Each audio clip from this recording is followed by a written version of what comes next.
Msanii chipukizi wa mziki wa nyimbo za Injili Mary Justin anaendelea kuvutia mashabiki wengi wa mziki wa kumtukuza Mwenyezi Mungu kutokana na kipaji chake cha kipekee na sauti yenye mguso wa kiroho.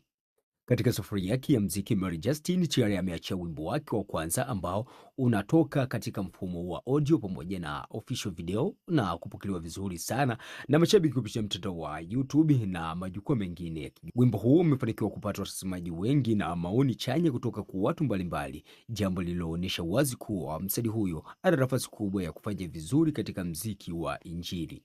Mbali na ujumbe mzuri uliopo kwenye nyimbo zake, Mary Justin pia anatajwa kuwa moja kati ya wasanii chipukizi wenye melodi kali na ladha ya kipekee ya mziki inayovutia wasikilizaji wengi.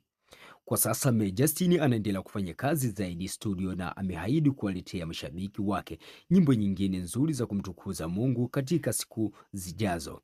Kwa mwendelezo wa kazi zake na sapoti inayozidi kupata kutoka kwa mashabiki wengi wanaoamini kuwa ana future nzuri na nafasi kubwa ya kung'aa zaidi kwenye mziki wa nyimbo za Injili.